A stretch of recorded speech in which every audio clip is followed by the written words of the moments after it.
Yeah. Welcome back to Rockers Beer Review. We've got a special treat for you today. I brought in an expert in the field of rock music. This is my friend Scott Mason. He got me into heavy metal. He got me into grunge music. And we're here now doing... We were going to do four of us, but the other two, they've obviously got better social lives than ours. So it's just the two of us. But we're going to try and compile the top 10 Pearl Jam songs of all time.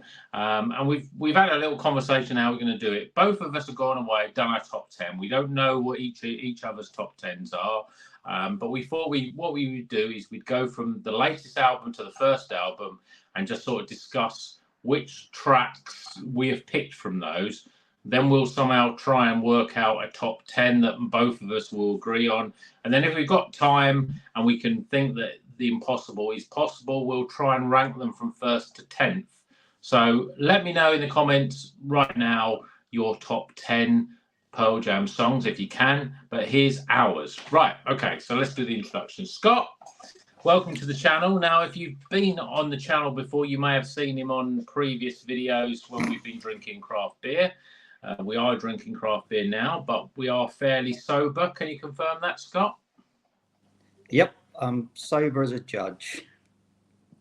Well, might not be later though. That's the start. By the time we get to the end, we may not be, but we'll hopefully do it fairly free form and not have too much editing that will be required. So, yeah, well, I'll just give a brief introduction in terms of Pearl Jam for me. So, I wasn't really into grunge music. I was a late person into grunge music. I was a heavy metal fan. I loved heavy metal. I like the big guitars and I like the big hair and all the rest of it. But then I sort of, Scott said to me, well, you should really listen to some grunge music. And he gave me a little compilation tape and he called it, now that's what I call grunge. And I think it was just volume 1. There was only a volume 1. And there was obviously a lot of Pearl Jam on there. So that got me into Pearl Jam. Obviously, there was stuff like Nirvana and Stone Temple Pilots, Soundgarden, Alice in Chains, all the sort of the big four, as it were, when it comes to grunge music.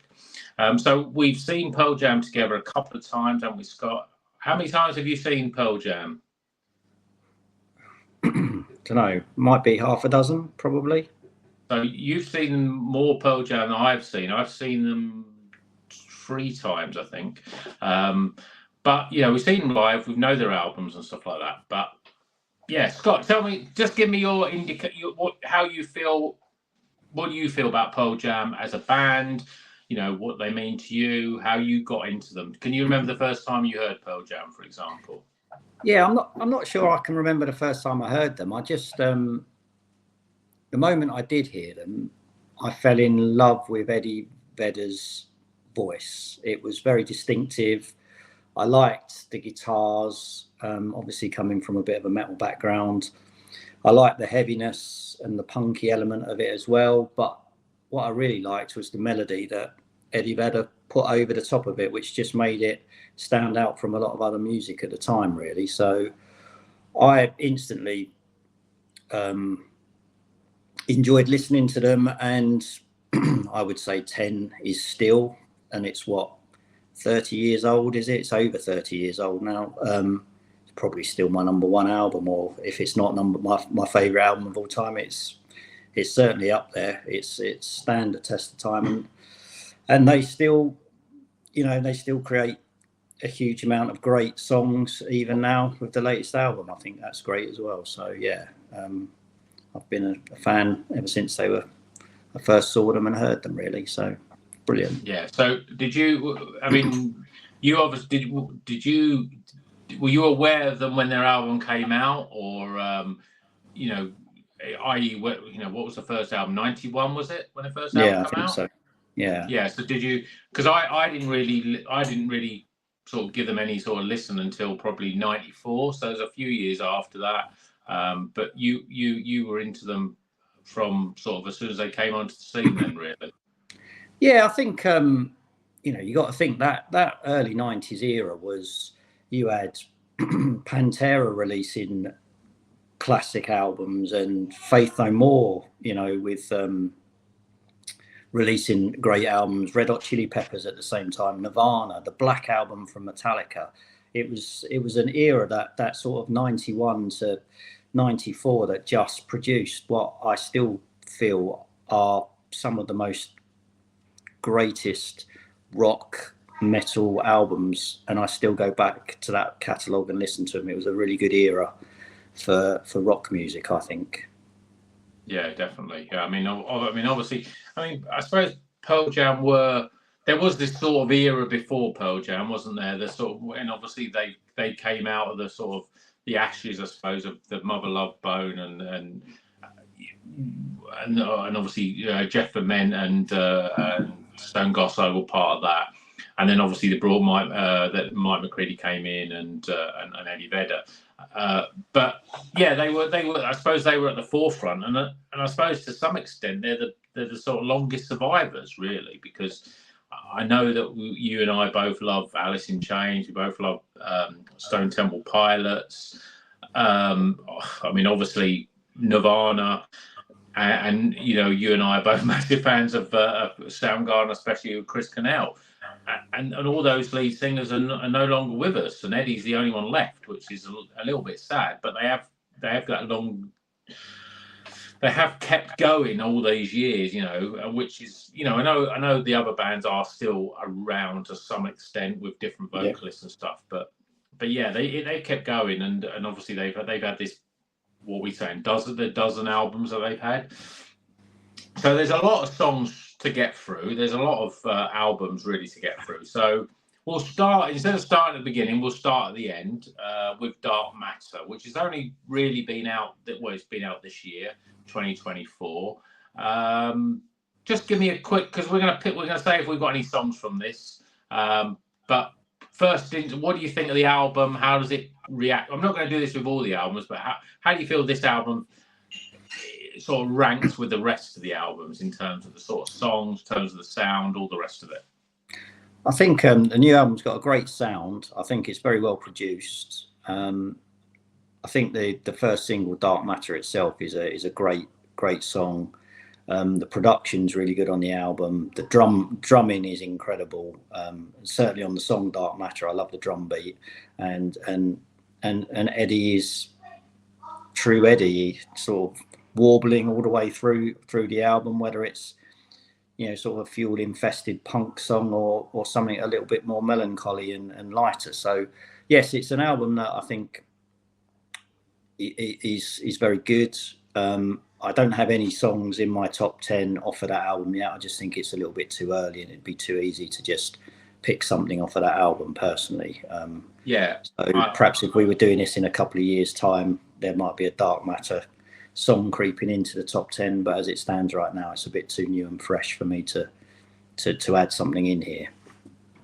Yeah, I agree. I mean, I think it's a good album, and I think it's better than the last sort of 3 or 4 albums really from them, in my opinion. But there's nothing, because it's a good album, but nothing really sort of jumps out. Maybe, as you said, the title track jumps out, but again, we heard that before the album was released, and so I've probably heard that one more than others. There's some other good tracks on there. I think it's a consistent album, which is always good. There's nothing, I don't think there's anything that's really bad on there, but at the same time, there's nothing that's really good, which, again, over a number of listens. But I agree with exactly what you said. Well produced. Obviously, we've got a new producer on this album, Andrew Watt, who's sort of a bit of he takes classic bands and makes them as classic sounding as they can. He's done, obviously, the last one before this he did Rolling Stones album. He's done the Ozzy Osbourne stuff, and which for Pearl Jam, because they've obviously used Brendan O'Brien for quite a lot of their, not all their albums, but a vast majority of them, and so he's almost like a 6th member really. So it's interesting they've chosen another producer. But you're right, it sounds lean and fresh, and I think that's the thing. He's got the best out of them to try and make them rekindle some of that early stuff as much as you can without sort of being a tribute act of your own band. So yeah, so that's good. So that album we've got no tracks from at this point in time in our top 10. Maybe that would change, but obviously if you think a song from Dark Matter should be on there, then let us know in the comments what you think, whether there's an out song that you should think be on there. So before Dark Matter, we had Gigatron, which obviously came out at the beginning of, I presume it was at the beginning of lockdown, wasn't it, in the COVID sort of time? So they obviously didn't tour on it, and it was a little bit lost. But have you got any songs from Gigatron on your top 10? Of course I have. I've got Dance of the Clairvoyants. Well, already both of us have got. I've got Dance of the Clairvoyants as well. Tell me why you put Dance of the Clairvoyants in your top 10. Well, I had 3 songs from that album listed down. I had Super Blood Wolf Moon, Dance of the Clairvoyants, and Quick Escape, which are basically songs 2, 3, and 4 off of that album. I think Dance of the Clairvoyants, though, was going to be in my top 10. I just, look, the bass line and the guitar in it, I absolutely adore. And I actually think, if I'm not mistaken, Stone Gossard plays, I think he plays the bass on that track, and all right, Jeff Ament plays keyboards on it, I think. I stand to be corrected. Put your comments down there if I'm wrong. Yeah, I didn't know that. That's a fact that I didn't know, because, yeah, I mean, so it's a great track. For me, when I first heard it, I liked it because it sounded quite different. And although I think the second song on the new album has got a slight sort of similarity, mainly in I think Eddie's vocal style. So when I first heard it, I thought it sounded a bit like Talking Heads. So, right, you know, Road to Nowhere, you know, all that sort of stuff from the early 80s, David Byrne. And that's why I liked it. And it was, as you said, it was sort of, I don't know whether you would call it art rock, because I think Talking Heads, you'd call them art rock, whatever that means these days. But it was a bit different, and it sticks out as being a different song. It's always difficult when you're picking a song like that, which was the first single from the album. And it's like, always, am I just picking it because it's like the single sort of thing? But I agree with you. It's got a great bass line, but I really like Eddie's sort of singing over it, really. Yeah, I like the lyrics as well. I like what they're about in terms of what my interpretation is, which is, I think it's about, you know, what humanity should be about and what we're trying to make it, really. And I just think it's, yeah, the lyrics are great. The bass is great on it. And the guitar parts are really interesting as well. So, yeah, I think that's one off of Gigatron. Yeah, I mean, I think the album generally is, I think that, you know, the 3 songs that you named, they would be my 3 best, the 3 best songs from that album. I mean, a lot of it's a little bit, I don't know, a little bit sort of samey, a little bit, doesn't really sort of jump out the other songs to me. And yeah, I think that's why the new album is better than it, because even though there's nothing on it as strong as Dance of the Clairvoyants, or even maybe Super Blood, what's the name of the song? Super Moon Blood. There's a wolf in it. There's a wolf. Yeah, I can't pronounce wolf properly. So, yeah. Super Wolf Blood Moon, that's what it's called. Yeah, they're definitely great tracks, but that's where those 2 tracks jump out, and the other tracks are quite inferior, I think, to those 2. So yeah, so Gigatron, we've got Dance of the Clairvoyants. So far we've got both the same tracks from the album. There's so the album before Gigatron, you'll probably better remind me what that album is. Lightning Bolt. Oh, Lightning Bolt, right? Okay. Have you got any songs from Lightning Bolt? I do have. I do indeed. I actually, when I was listening through the back catalogue, I had a couple of songs off of it that I wanted to give a bit more attention to. The first being Sirens, and the other one being Swallowed Whole. And now I've gone with Sirens. I actually think Sirens is an absolutely standout track on the album. It really does stand out above everything else. I think it's just a beautiful song. The melody is great. It's got a great guitar solo in it, and I I think as a song it would sit comfortably on verses. It's better than Daughter. I think it's better than Elderly Lady Behind the Shop Counter or whatever it is. I think you could put Sirens and take one of those off and it wouldn't feel out of place on verses. I think it's that good a song. Well, I mean, so I've got nothing on this album on my list.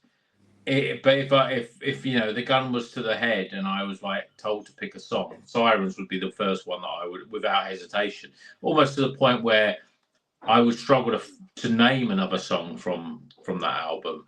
Obviously, there's a song Lightning Bolt itself, and then there's a quite a punky sort of song on there, isn't it? Oh, Mind Your Manners. Is that was the one they released, wasn't it? Yeah, it might be. I can't remember. Yeah, and they're the only memorable tracks. So, but Sirens is a good song. But we'll put that down on your side. So I've got nothing from that album. Okay. And then the album before that, which is Backspacer, am I right? Yep.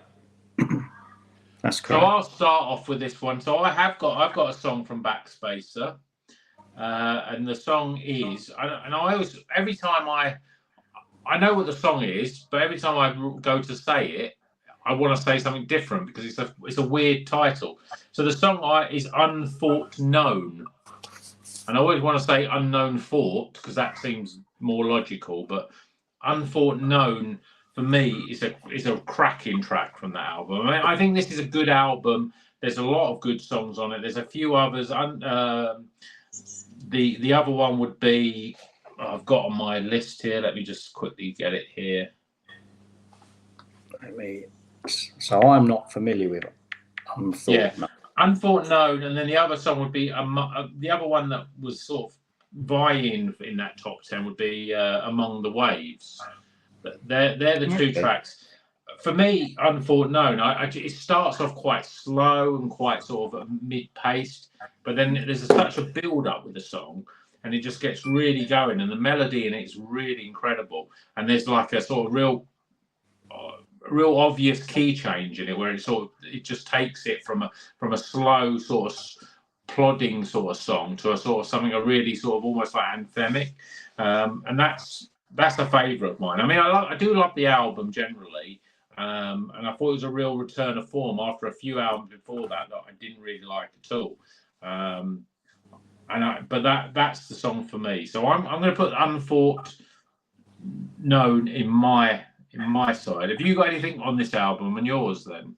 No, it's actually one of the albums I don't have any of the songs. Although when I was listening to it, the ones that stood out for me were Got Some, The Fixer, and Just Breathe, which are all pretty much the first 3-4 songs on the album, which I just thought stood out. But when I was going back over those specifically and then comparing them to the ones that I have chosen, they didn't quite make the top 10. But yeah, I think unfortunately Unthought Known and Amongst the Waves, I never got really past, them feeling like they were standout tracks on the album. But perhaps I need to give it a bit more of a listen, a bit more thoughts.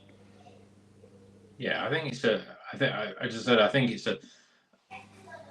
almost return of form after the couple of albums before it, maybe 2 or 3 albums before it, and to be honest, the albums, the 2 or 3 albums before this, they're almost like a little bit obscure for me. So I'll let you lead on those. So the album before Backspacer is, I think it's called Pearl Jam, but it's got the Avocado on it, I think. Oh yeah. So we call it, so it can be called the Avocado album, or I think, you're right. It's a self-titled, but a lot of people call it the Avocado album. I'm not sure why there's an avocado on it. There's not a song called Avocado, is there?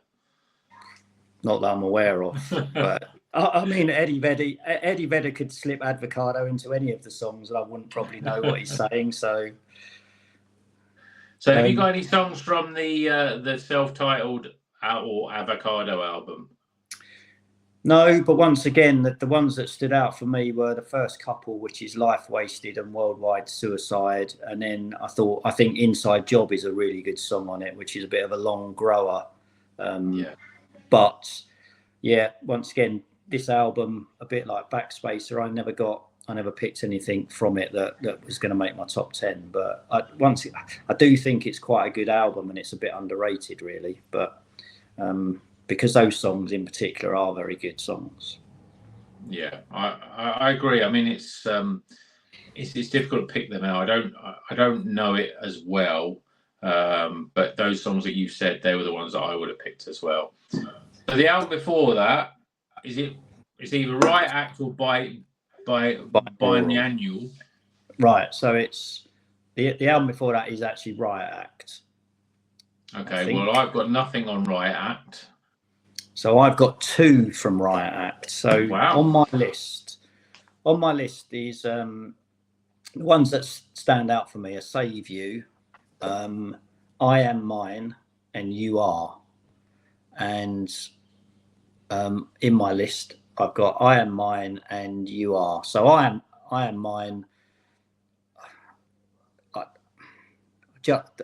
What I love about the song I Am Mine is the lyrics are brilliant. You know, the clock is to north, you know, about time, and you know that you start living and then you die, and the bit in between is your life. And I love the lyrics. I love the little guitar bit. I love the fact it's got quite a very nice swinging beat to it. It's a really good song, which I think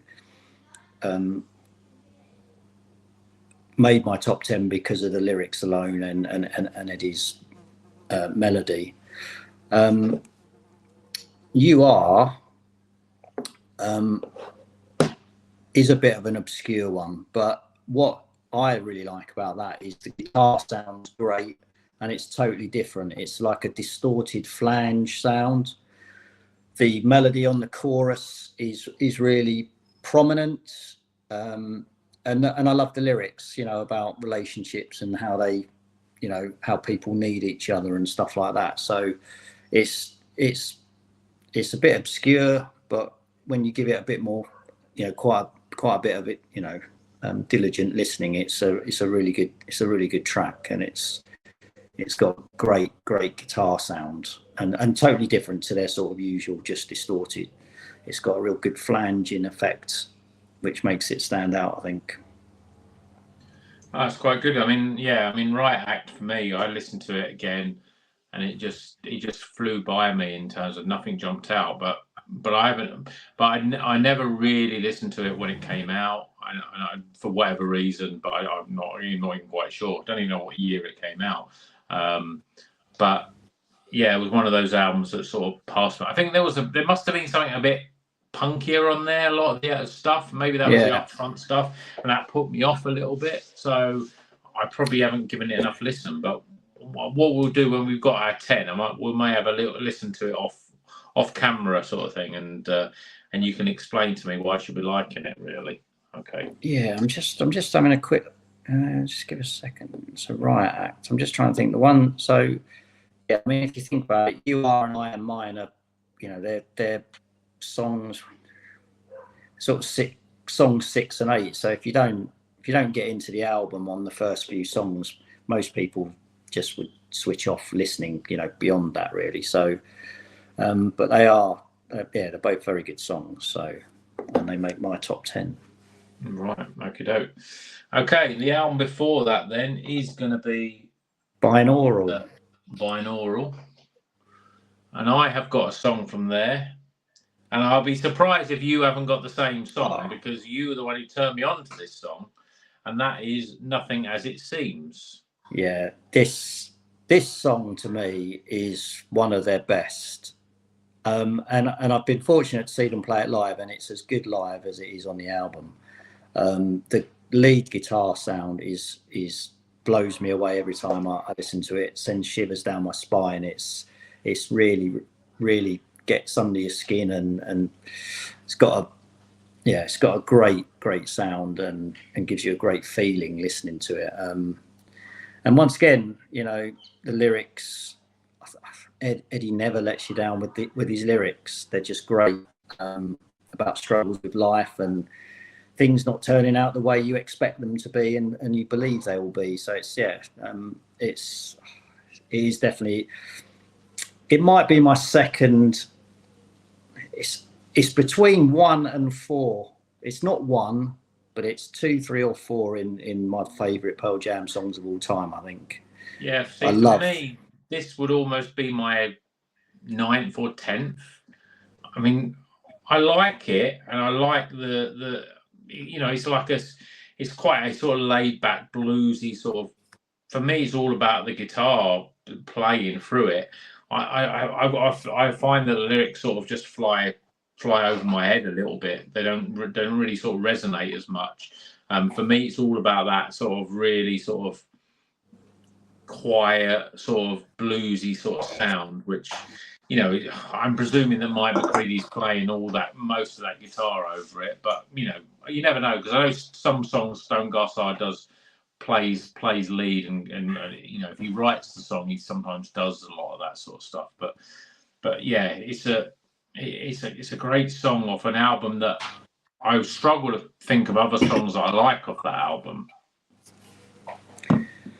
Yeah, I had a couple of others off of that album when I was listening, trying to work out which song. I mean, I knew Nothing As It Seemed was going to be my top 10 anyway before you even mentioned this. Sorry, as soon as you mentioned it, I knew 3 or 4 songs that was going to make my top 10, and Nothing As It Seems was always going to be in there. I had Break a Fall and God's Dice as other ones that I thought stood out on the album, but they were more on the punkier side. And I do think when it comes down to what I love about Pearl Jam, it's Eddie's moody but melodic voice and the slower tempo songs. I think they just managed to write beautiful songs. The slower tempo ones that got just full of emotion and guitar. A guitar that's weeping and crying.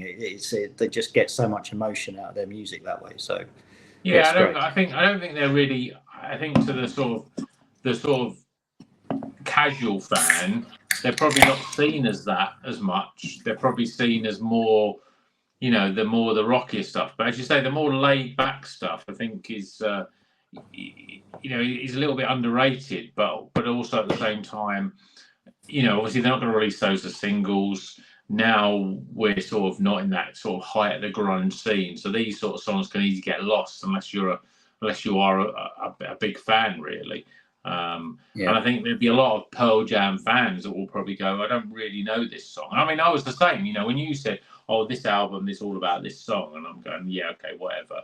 And then I've put it on a couple of like playlists, and I'll listen to it when it comes on and stuff, and then the more I listen to it, the more it's like, yeah, this has to be in my top 10. It's just a really good track. So that's binaural.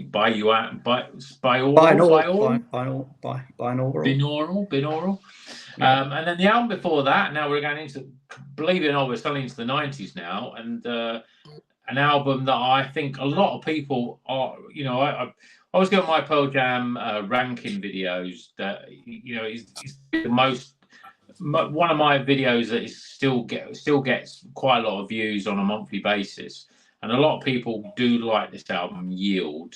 And I think at the time, even though, they'd had a few albums, obviously they had some big albums before that, I think a lot of people felt that this was a sort of the real sort of second stage for Pearl Jam.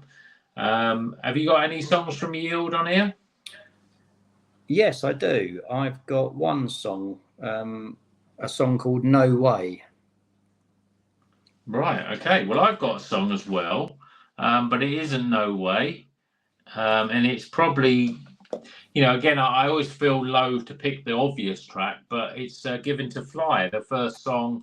I think a lot of people like, really big fans of it, and I've put that on mine because I think that this is a good album, but for me that sticks out. Yeah, look, Given to Fly is an obvious choice. I think I like it as a song. I actually like Yield as an album. When I was, reviewing back through Yield, songs like Brain of Jay stick out. Given to Fly. I think I love Do the Evolution as well. I think that's Eddie at his sort of like screaming best.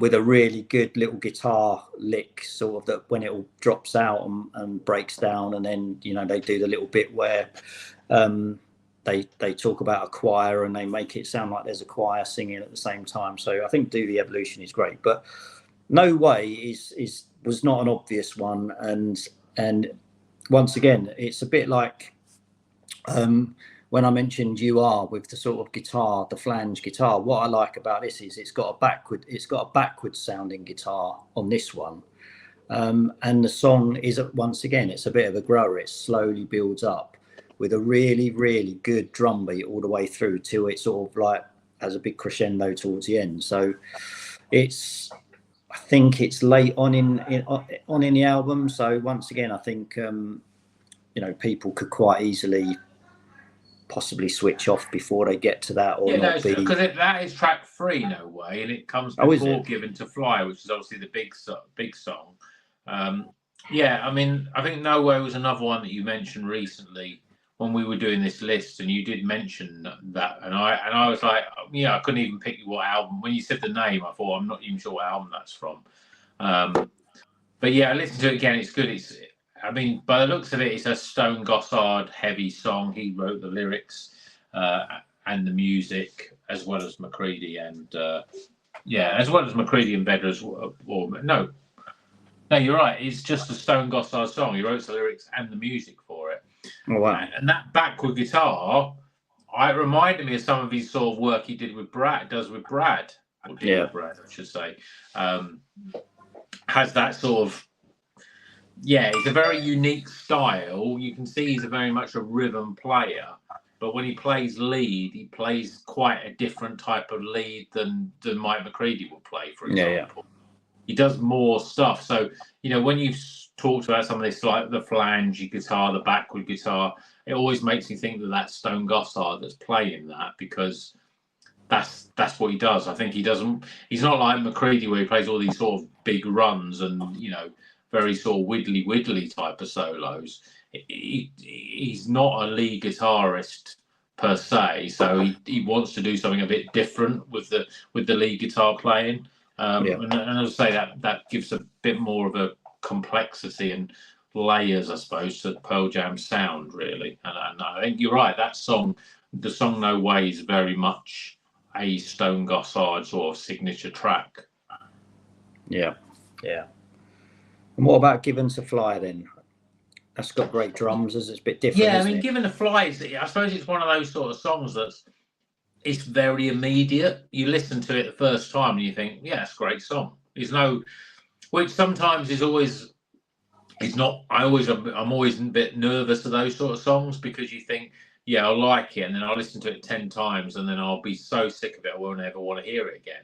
But every time I hear that album or hear that song, I don't know where it's. I think it's when I look at the album cover. For me, this album. So for me, when I look at this album, I think this is the same with any music and any albums. It takes you back to a specific time, and this album came out, I think, round about the beginning of '98, and it was the time. And the album cover has got like a signpost on it, and it's sort of like, somewhere sort of Midwest America in the middle of nowhere sort of thing. And for me, it was just before I went traveling, and I took some of those songs and put them on compilations. And so when I listen to Given to Fly, it reminds me of when I was traveling, because it was a big song when I was traveling. And it feels like that. It feels like a sort of song that's all about going and experiencing new things and doing that sort of stuff. And obviously the melody and everything else, the song as well. I can't think of a song. For me, that song sticks out as a different type of sound for Pearl Jam. And especially when you compare it with songs from the first sort of few albums, that it's quite different, but in a good way. Where there's a lot of the songs that were quite different in not a way that I really liked as much. I think that the guitar soloing and the overtop guitar playing on the first 2 albums was lost a lot in the later stuff. But this song just felt different in a good way. And that's why I would put it in there. And I think there's a lot. I'll be surprised if a lot of people would say, "Oh yeah, I don't like Given to Fly. I don't like it at all." But as you say, it's the song that's the sort of almost like the flag, the sort of flyer for this album. I think it's what it's all about a little bit. Yeah, it's quite interesting because when I first heard Given to Fly, I didn't like it at all, and this is what like when they released it, because I thought this is a step away from what I like about Pearl Jam. It felt like it was a totally different direction they were going to go in. The drum beats felt very tribal. Yeah. And it just wasn't the 4/4 rock steady, sort of. So it felt totally different. And I was like, why are they messing around with a formula that works? Why not just give me another Alive or Jeremy? But actually, looking back on that album now, nearly 30, just under 25 years later or whatever, it is a very good album, and I was just a bit young and foolish at the time to think that they were losing my interest, because I'm still sat here and I still love them and love that album as well. Yeah, and that's a great song, Given to Fly. I think I've appreciated it a bit more as I've got older and gone back over the back catalogue. I think it's quite interesting because one of our mutual friends, Matt, he always says to me that his favourite album is this album, Yield, and this was for him. This is when he first got into Pearl Jam, which to me seems a little bit alien because they've had so many albums. This is obviously their fifth album, obviously the big three albums, or certainly the big first two, and then you get into them sort of halfway, almost nearly halfway through the whole catalogue. But I suppose there may be some people that got into them at this sort of date, because I think this was a good album, and they were still sort of relevant, even though grunge wasn't really relevant. But I always look at the late 90s as a sort of almost like the wasteland of rock music. There was only really Foo Fighters that were sort of the big band, really, because we were at that point where grunge had finished. Obviously, grunge had sort of killed a lot of the sort of hard rock and the hair metal bands, and so the 95, 96 to sort of 2000, there was not really a scene as such. I know we're going a little bit off piste here, we're talking about Pearl Jam, but that era, it was difficult to really sort of say, yeah, there was an era there before. I mean, I think the next sort of era in that early 2000s, where your Limp Bizkits and your Linkin Parks and that sort of more in, I don't know what you would call it, skater rock or industrial sort of rock stuff. Yeah, that alternative scene or whatever, new metal scene. Yeah, new metal, I suppose. Yeah. But that didn't really. Yeah, so this sort of period was a difficult time, I think, and there was, but I think Pearl Jam was still sort of being relevant, and so I could see how some people could suddenly go, yeah, I'm going to get into them now because they were relevant but different than their earlier stuff. Yeah. So this album, we've got the tracks from there. The album before this, which is the album that No I Code. first saw, No Code, which I saw Pearl Jam, and this is the other thing I would say to anyone that has followed my channel, is that if it's one comment that I get more than any other comment on my Pearl Jam ranking album video, is No Code should be higher up, where I put it quite low down in my ranking. And I still don't get it. I find it, I don't know whether it's because the three albums before were so great, and then this one for me is such a massive dip in form. But then I listen to the songs on it, and I find none of them are worthy of my top 10. But what about yourself? Yeah, look, I had three songs that stood out that I really like off of No Code. Smile, I think, is a really good song. Red Mosquito, and Present Tense. But do any of them make my top 10? Not for me. It's one of the albums I haven't got a nomination for, unfortunately. But I don't think No Code is a bad album. I actually think it's quite a consistently good album, but it had strong albums that it had to follow. So if you listen to it and forget that it's Pearl Jam, it's a very good album. Yeah. It just followed Vitalogy, Versus, and 10, which not many bands could follow those. No, exactly. And I do think that purposely that they felt there's a lot of talk about the fact that they felt that they were becoming too big and too commercial and too popular, which they really, all of them were all against a little bit. And I almost think they went out of their way to make this as more an album for what they wanted to do, and almost when any song became a little bit too catchy or too like the out songs from the albums before that, they sort of probably threw them out and said, no, we're not going to do them. We want to make a point of being like this, which is a bit of a weird sort of attitude. But at the same time, I suppose you'd listen to the songs and they're still Pearl Jam songs, but they're almost like they could almost be, all of them would just about struggle to be B-sides for any of their songs from the other albums. Yeah. So if you've got nothing off of No Code, that means if my maths is right, you've got 7 songs to come off the next 3 albums, where I've only got 3 songs to come off the next 3 albums, although I've actually got 4, so I've cheated a bit. Yeah, I have got 7 songs off those next albums. So we'll get straight to Vitalogy, which is one of those sort of albums for me, which again, so I got into Pearl Jam, as I said at the beginning of the video. You got me into Pearl Jam. I think on that now that's what I call grunge.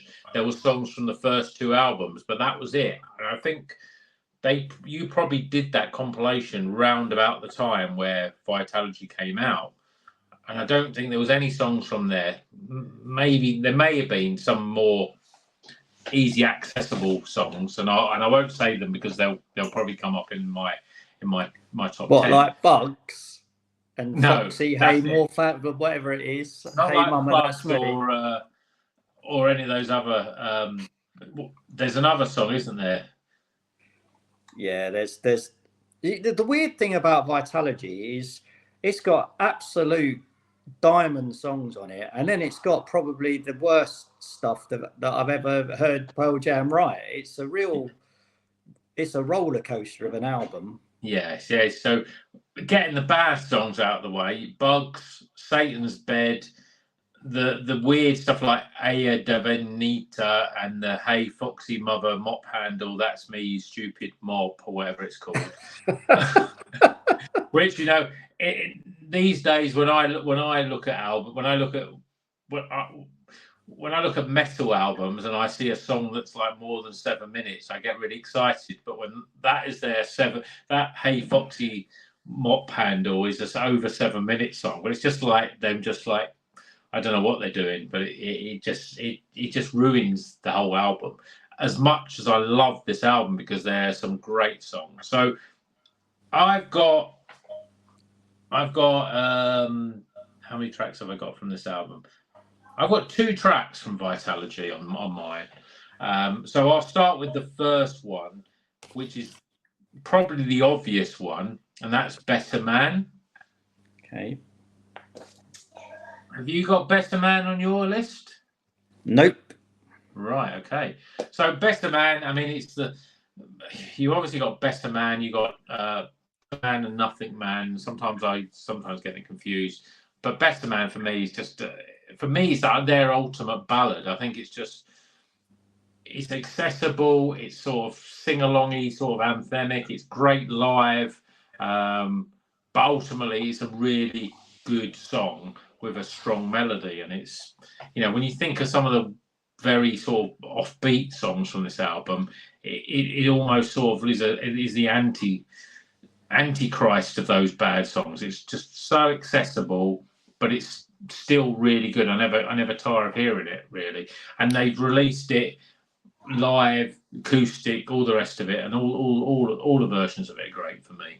So I think, and once again, correct me in the comments, but I think Better Man is an Eddie Vedder song that he actually wrote before he joined Pearl Jam, and he refused to put it on the first two albums and gave in. I think it's, if I'm right, it was something he wrote that was very personal to him, which is why I didn't want to put it on the first couple of albums. And then by the time he got to Vitalogy, I think whatever the personal element of the song,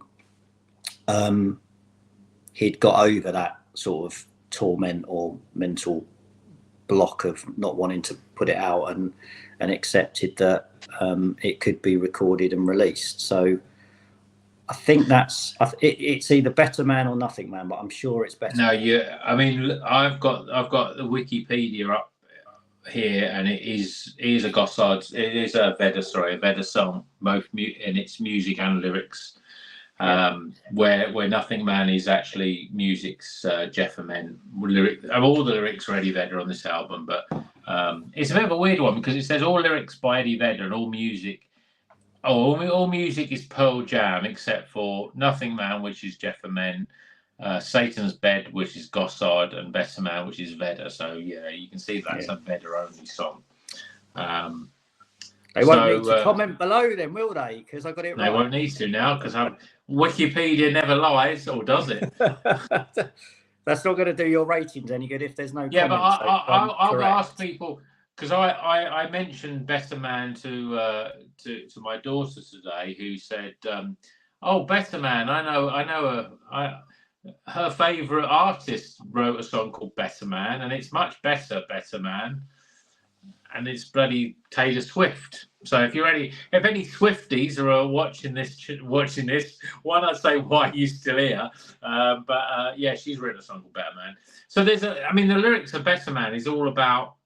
You can see it's all about a woman that's not happy with the guy that she's with, but she can't find a better man. So she's almost like taking it as she's holding back. So I was trying to think where Eddie Vedder, where he got that thing from. Is he the better man, or is he saying to her, "You can't find anyone else. I'm the best man you can get. There is no better man," or you're looking for a better man. Yeah, perhaps he's the Nothing Man in the Better Man song. maybe he is. I mean, obviously, he could have he wrote the lyrics for Nothing Man, so maybe they do work together as a twosome, as it were, as a sort of two-part epic, but you cut it down to two. So go on then. So you've got Better Man. Yeah. So I'll say my other song then. So the other song on this is Whipping. Right, that's a good song actually. I do like Whipping, but it's not my chosen song.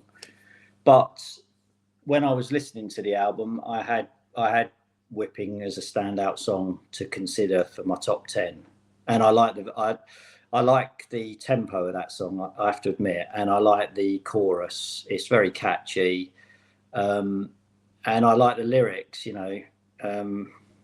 Don't need a helmet. I've got a hard head. Yeah. Jumps out to me. Yeah. Yeah. The lyrics are very good on Whipping. I do like it. But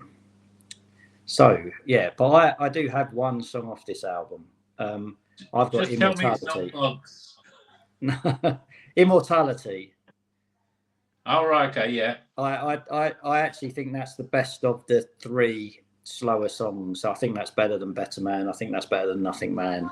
I love the guitar rhythm with its, sort of like little dun dun dun, and it's got little up strokes. It's a bit different. Every pre-chorus has got a little outro solo each time.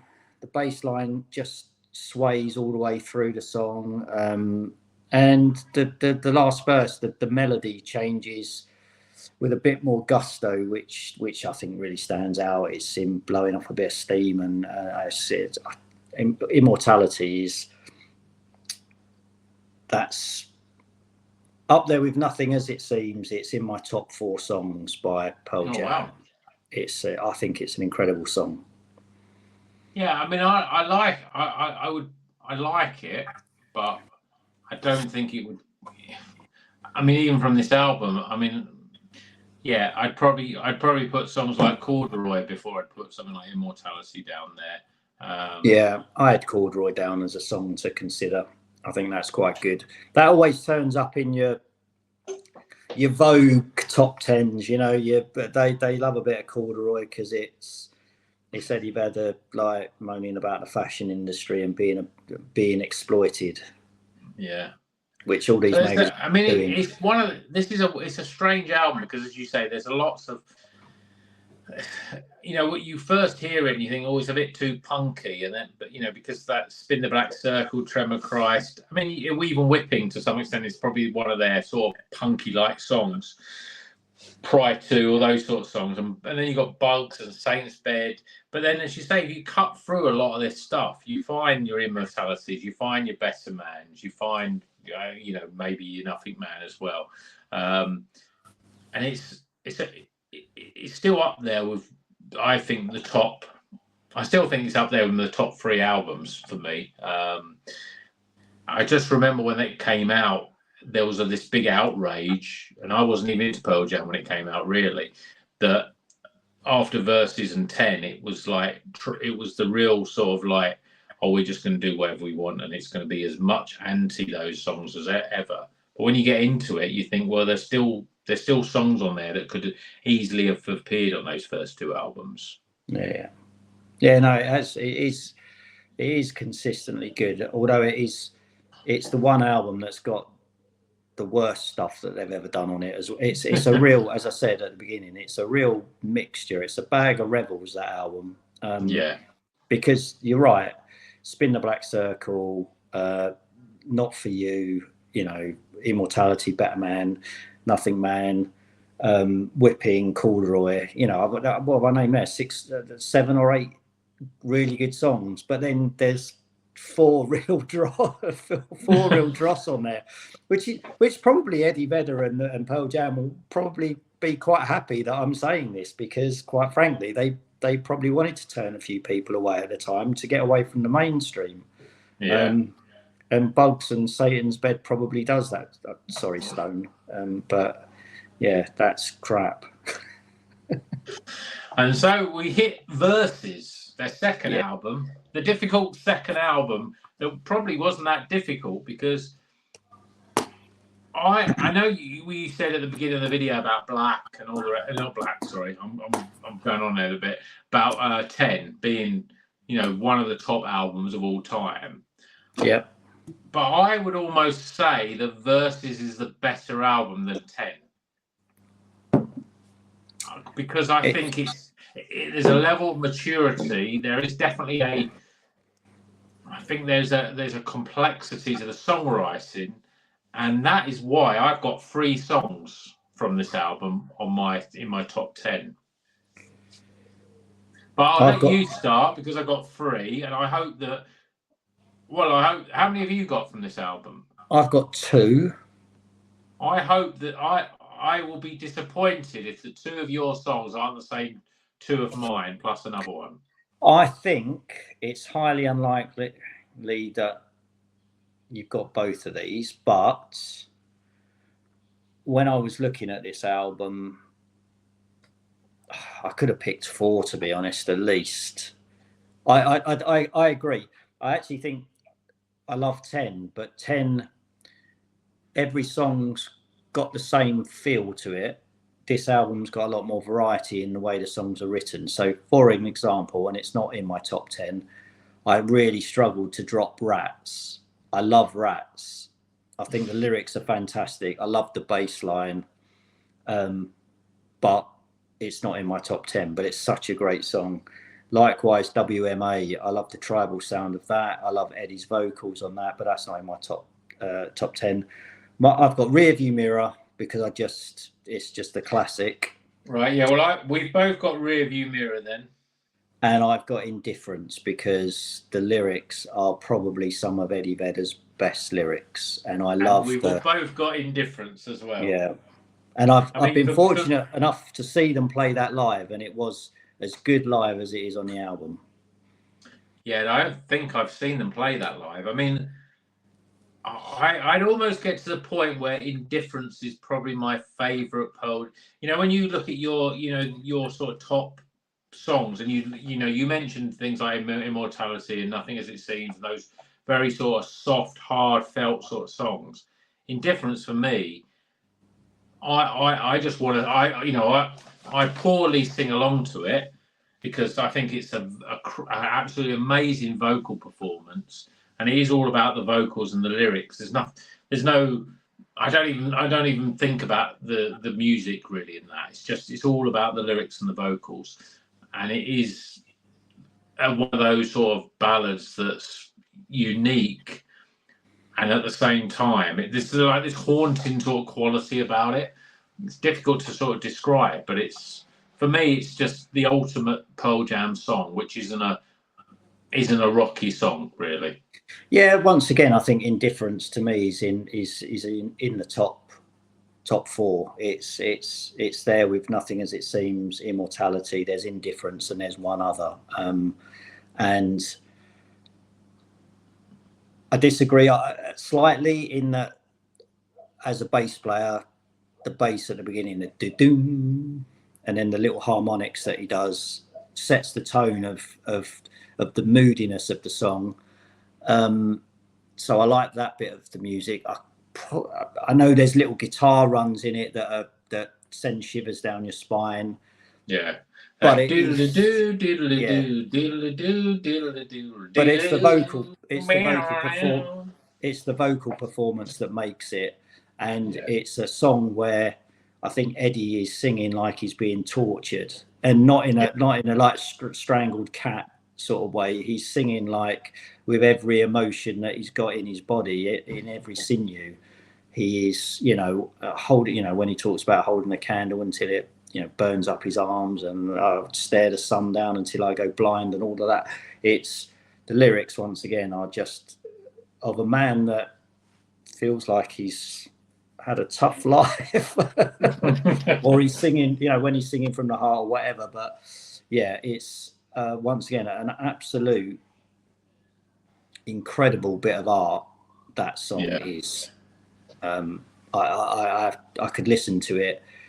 It's one song I could listen on to repeat for hours and just have it. I absolutely heartfelt agree. It's the song when it comes on and you think, I'm going to listen to it again. There's not many songs that you hear once and you think, I'm just going to listen to that again on repeat, even though I've heard it a million times. It's that song that you just want to feel every emotion with him, really, sort of thing. It's a cracking song. Anyone that thinks it's a bit shit is dead inside, I'd say. No, I agree. Yeah. So the third song for me from this album is the one that you mentioned, YMA, because I just think I do love that that sort of tribal sort of sound, and I like the lyrics. I love you won the lottery, and I just think, and that song's one that builds and builds and builds, and that's just a really cracking song. I mean, as I say, I've got the track listing up here, but. And none of us have mentioned it, but the first three songs, Go, Animal, Daughter, they're immediate cracking songs. And I think that's why I think this album is so good. Glorified G, it's okay. Dissident is a really good song. Then YMA, Blood, not so much. Rearview Mirror, we both agreed on that one. Rats, I would disagree with you on that. And then Elderly Woman Behind Us, Counter in a Small Town, is a sort of short ballady sort of song. Then you got Leash and Indifference. I mean, I think every great album by Pearl Jam, you're going to get two or three songs that just so not great that you sort of question yourself. But if you just discounted them, if they made the album and took three songs off it, it'd be untouchable, really. And maybe that is why 10 is seen as such that classic album, because I think, as you say, that I don't think there's a filler on 10. And so let's go straight into 10. Yeah. And I've got 2 tracks from 10. How many tracks have you got from 10? I've got 2. And I haven't got any of the classic singles, which tells you everything about it, because the singles themselves, I think, are standout tracks anyway. But my 2 are probably my most favourite Pearl Jam song, Black, and I've got Garden. Every time I hear that song, I actually almost want to cry. It just fills me with such emotion. It's amazing. Once again, the lyrics, it's all about Eddie Vedder's lyrics. So yeah. Well, I definitely agree with you on Black, and I will say now that if someone did force me to make a top, which we could do, but if I was doing a top 10 and you wanted my number 1 Pearl Jam album song, it'd have to be Black. Yeah. I think it's just, and I know you and I have seen both Pearl Jam together when they played this song, and it's just, yeah, the hairs on the back of your neck stick up. It's just incredible. And I suppose for us but we probably, as you said. So I'll just say mine. So Black as well, and the other song for mine, and I think there's a little bit of a nostalgia because the first song that I ever heard from Pearl Jam, which was the first song on that, Now That's What I Call Grunge, was Once, which is obviously the first song on this album. And so I had to put that in there. But then you go through the list, Even Flow, I mean, incredible. Alive, that solo. I mean, you know how much I love a guitar solo, but I couldn't put Alive in there. It just wasn't quite there. I mean, Why Go is a great song. Jeremy is another great song. I find that Oceans and Porch and Garden and Deep don't really do it as much for me. But now you've said that about Garden, I have to give it another listen because, again, it's probably a long while since I've heard those sort of songs. Because really, I will go. No, I know it's a good song. I suppose it's one of those sort of songs that it's a good song, but when you've discounted Black because that's going to be the number 1 song, and then for me I was thinking Jeremy and Alive, and then I'm thinking no, not quite there. And I suppose I don't really think of Garden, but now you're making me say it. I'm going to have to re-listen to it, and then I'll probably do this in a while and put Garden in there. Yeah. So where would you put Garden if I was asking you where you would put Garden now? Where would you put it in a top 10 then? Roughly. Yeah, but it's in the top 5, I suppose.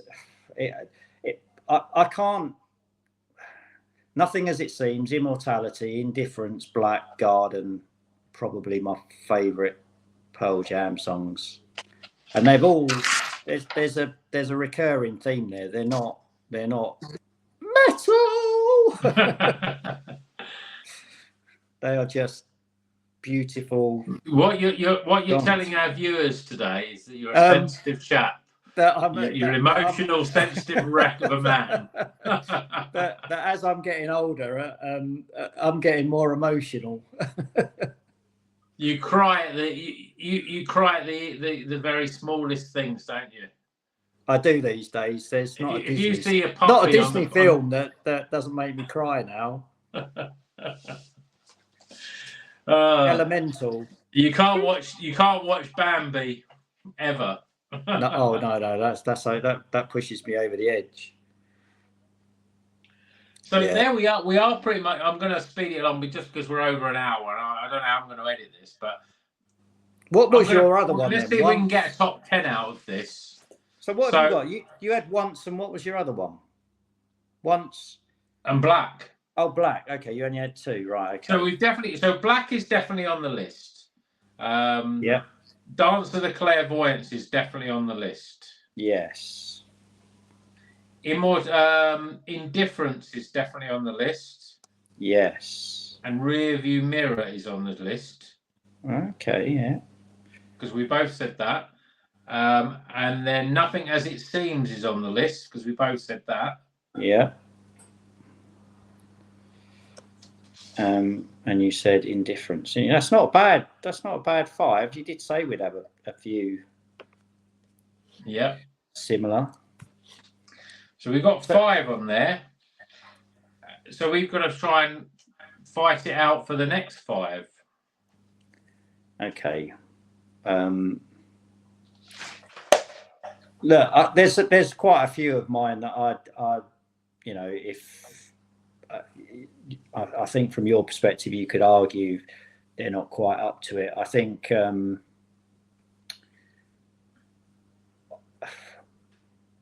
WMA, that was close on my list. I think Whipping was close on my list. I hadn't really thought about the once and the goes. I think it's you've probably gathered from me. The Brain of J, Break a Fall, Save You, Life Wasted. All the punkier ones don't really make. I like them, but do I think they're great? I like them for that burst of energy, but do I think that they're songs beyond just unleashing 3-4 minutes of I don't know, energy or whatever. I don't know, but well, I think we could. I mean, yeah. I had Whipping and WMA as consideration, so I think they should go on. That makes it 7.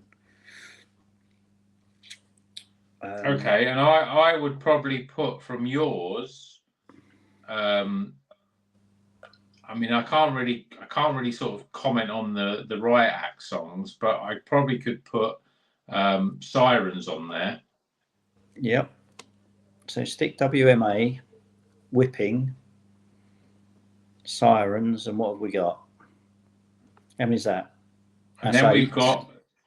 Then if you're going to take I could probably put. So I the ones that I've got that you haven't was from Backspace. You didn't have any on Backspaces, did you? And Unknown Thought. I can't remember that one. Yeah, but the other ones we've got you've got No Way and I've got Given to Fly on that album. Yeah, I'm quite happy to put Given to Fly in. Okay, well if you put Given to Fly, then I will put Your Immortality in it. Yeah. Okay. There we go. That's 10. That's Pearl Jam's 10 album review. Yeah. So we'll put I'll write them down. The 10 are Black, Dance of the Clairvoyants, Indifference, Rearview Mirror, Nothing As It Seems, Whipping, WMA, Sirens, Given to Fly, and Immortality. And I think it's impossible to put them into 10 order, but I think if nothing else, both of us are probably going to put Black as a number 1. And maybe Indifference as a number 2? Yes, yeah. So, yeah, we'll leave it at that because I think people are going to have their own opinion what they think of it. But Black is the best Pearl Jam song ever, followed by Indifference. But they're our top 10.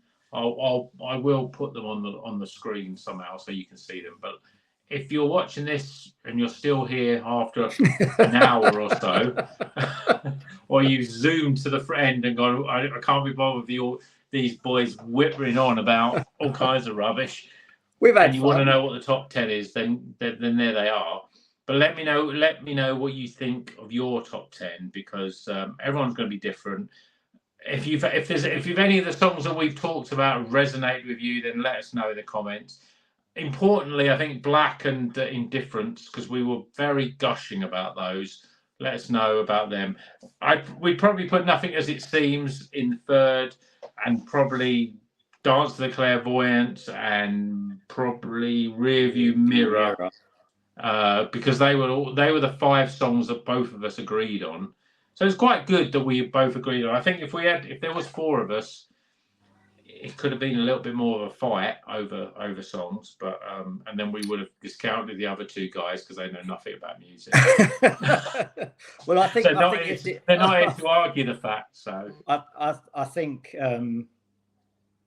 yeah, with a couple of extra people involved, it would have probably just turned out to have been the singles of Pearl Jam, which actually this video wasn't really about, was it? It was about trying to find something a bit different and give people an opportunity to go and listen to a few of the deeper cuts rather than the ones that you hear on the radio or, you know, on playlists that generally, you know, the best of the 90s rock or whatever. So there you go. Absolutely. That's my. So well, I hope you've enjoyed this video, and I hope you've managed to watch a good amount of it.